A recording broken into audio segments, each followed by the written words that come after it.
So factors say unemployment is important for them, just slightly more important than unemployment in the national capital are civic issues. So issues to do with sewage, water, roads, that kind of stuff. Then women's security, then corruption, then inflation. Inflation is in fact the third most important issue, which is 18% issue. And inflation is who do you blame for inflation? If inflation is important, do you hold that against the central government? Do you hold that against state government? And if civic issues are important, does that get held more against the state government than it does against the government? The civic issues are really about what's happening in your locality. And unemployment also, you blame the local government for unemployment, you blame just national government for unemployment. And then there is development of the state, which doesn't seem to be a very significant issue. So civic issues coming in at 23%, unemployment at 21, and inflation at 18. With unemployment and inflation being two issues where it is debatable who voters pin those issues on.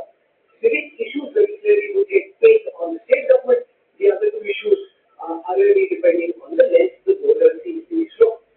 That being said, let me go across for opening comments to our panel of guests joining us on this broadcast. I'll start with Sanjay Kumar. Pramil Kumar, what's your sense at this moment about where the battle for Delhi stands? And if the few of the data says that these are the most important issues, how would you be decoding or trying to interpret this data if you were looking at this discussion? If we look at the data in a comparative perspective, Rahul, when surveys of similar kind were done in other states, unemployment was a much higher number. If I'm talking about the Maharashtra or in Haryana, in Delhi it's slightly lower. My own sense is that elections in Delhi is not being fought on the issue of unemployment or price hike. It is being contested on two different issues.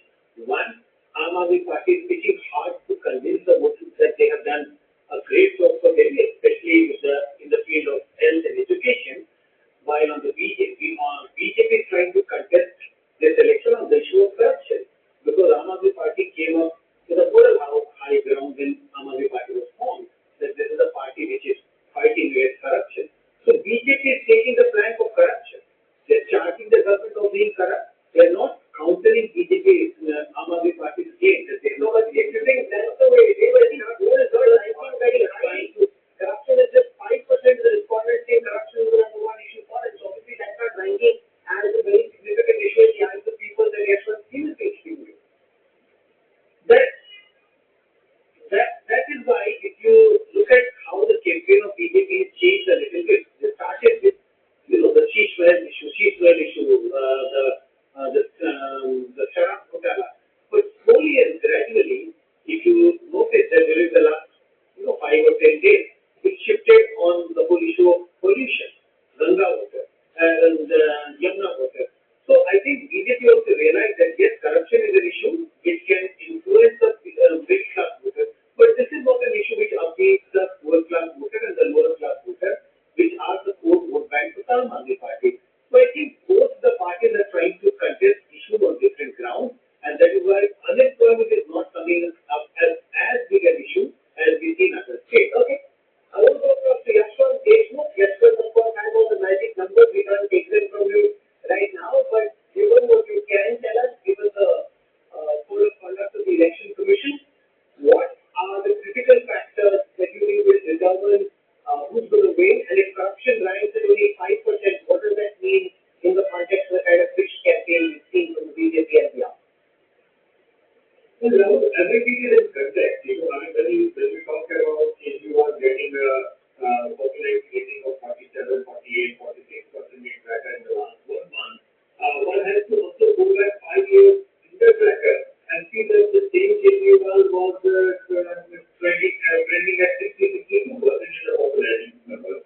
So that drop is there, but the issue of corruption, as Sanjay rightly said, it goes to the point that it brought down the halo of Kejriwal and Aam Aadmi Party as not no more a party of being a corruption contender. But what it has done that it has brought them to a level playing field of thought, which is difficult to understand in the context of the fact that now they have a USP of governance and GDP of the PD. That's where now they are selling it off.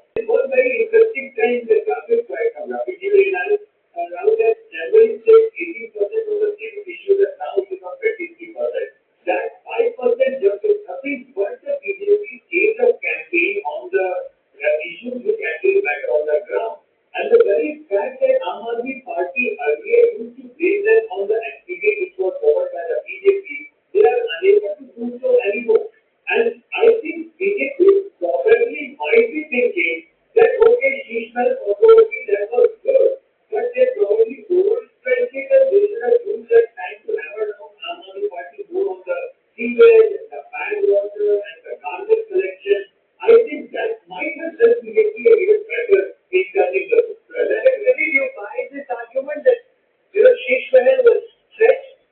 It saw late pivot on the issue of, roads, sewage, water, pollution, but that came much later. What do you make of the fact that corruption, which the BJP pitched as its number one charge against the Aam Aadmi Party, comes in at just 5% of the respondents thinking that's the number one issue? Well, absolutely right. I think Rahul, what happened around the turn of the new year, around that time, BJP was still sort of clueless as to what its core message of that election is going to be. At that time, the local leaders kept insisting that Sheesh Mahal was going to be an important issue, but the writings and the data was pretty clear. It was very evident that this is not taking. It has already impacted Kejriwal's overall persona and the credibility that he brought to the table, and it was settled. I mean, whatever observable number of percentage of people who like him continue to like, and who do not like him as a leader, that number had also largely settled by December 2024. Thereafter, BJP was desperate to actually change its line. It was largely done by the central leadership, who were able to bring back the narrative, right from Yogi Ji and Himanta Biswa Sharma's rallies and Prime Minister now going back on the governance issue. Because remember, whenever it came to governance, the Aam Aadmi Party was on a slippery slope. Look at their body language. They started getting way more defensive. When when Aam Aadmi Party and BJP entered into the election phase, the excitement around Aam Aadmi Party was way more.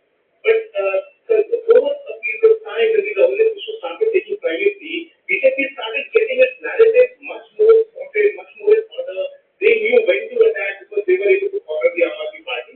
And on top of that, the budget sort of middle class, the bazooka that BJP came up with, they now have a positive agenda also. So narrative-wise, BJP seems much more comfortable. Arvind Kejriwal and his party thought that leadership vacuum on the BJP would be their single top agenda. They tried to corner the BJP, but that too also did not stick. So both the parties, Aam Aadmi Party's leadership issue and BJP's Sheesh Mahal issue, both of them lost traction. But the T20 net, it seems that the BJP is coming to the party late. We have a big asking rate to chase down Namita Tiwari. And therefore, even if in the end, power playing starts connecting a few shots, you hit them across the field, can you catch up? It's really the BJP trying to catch up. The half is slipping towards the end. The BJP has a long catching up to carry. That's the critical question. That's what we learned the 5th and the 8th. But essentially, if you see, most of the issues which have been highlighted are bread and butter issues. Corruption, inflation, development, unemployment, etc. These items are we say that you poor and something. However, here one important aspect is the civic issue. Largely against human rights and